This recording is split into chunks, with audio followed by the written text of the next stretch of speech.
Chapter 4, Southern Sudan, 2008.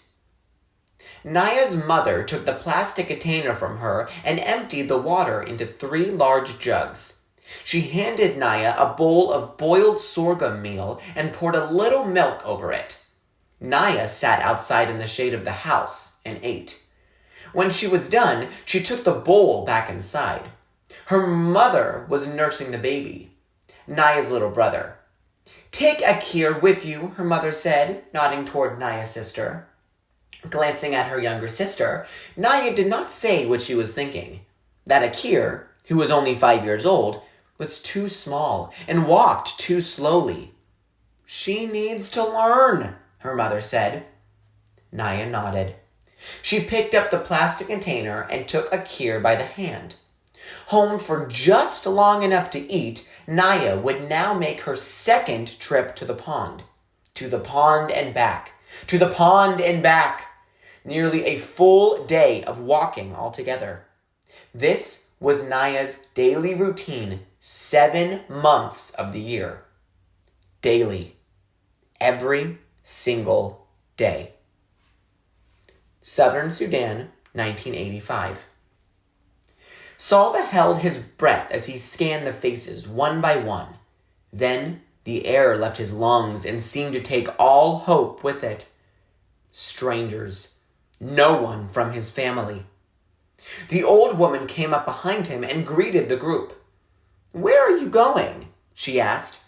A few of the people exchanged uneasy glances. There was no reply.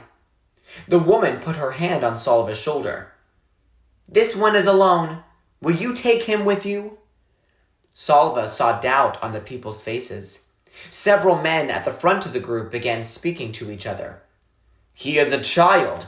He will slow us down."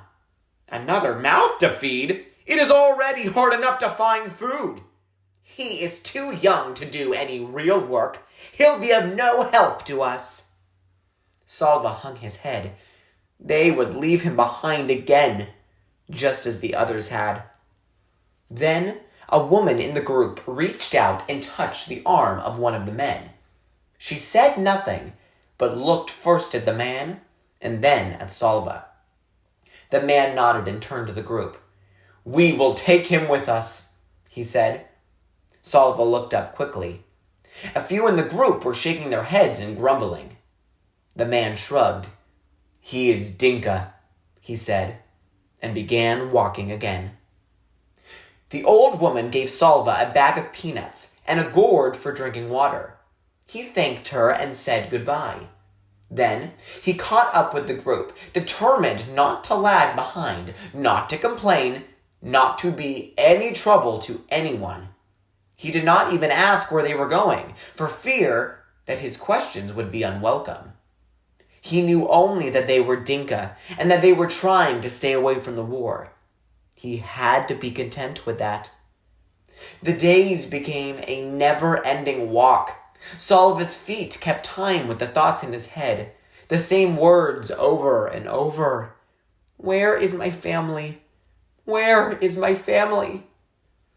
Every day he woke and walked with the group, rested at midday, and walked again until dark. They slept on the ground. The terrain changed from scrub to woodland. They walked among stands of stunted trees. There was little to eat. A few fruits here and there, always either unripe or worm-rotten. Salva's peanuts were gone by the end of the 3rd day.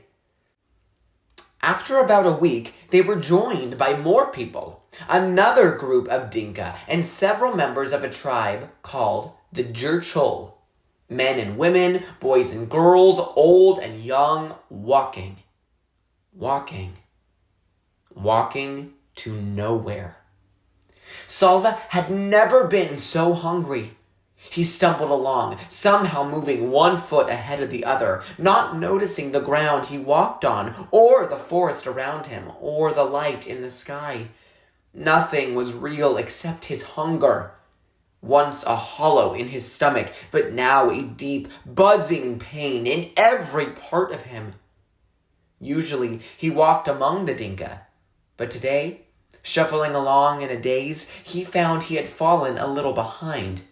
Walking next to him was a young man from the church hole.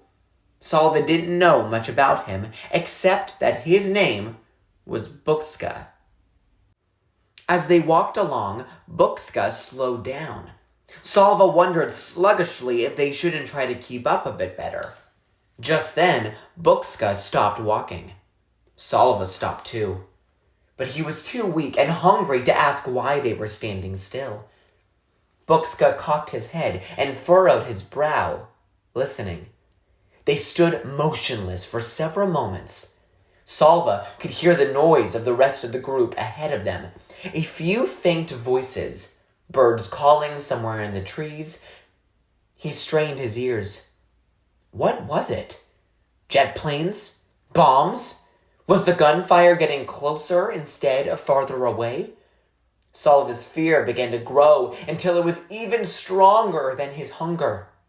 Then, a slow smile spread over Bukska's face. There, you hear? Solva frowned and shook his head. Yes, there it is again. Come!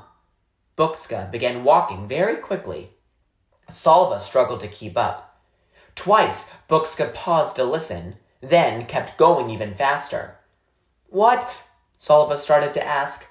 Bukska stopped abruptly in front of a very large tree. Yes, he said. Now go call the others. By now, Solva had caught the feeling of excitement. But what shall I tell them? The bird, the one I was listening to, he led me right here. Bukska's smile was even bigger now. You see that? He pointed up at the branches of the tree. Beehive, a fine, large one. Solva hurried off to call the rest of the group. He had heard of this, that the church hole could follow the call of the bird called the honey guide, but he had never seen it done before. Honey! This night they would feast.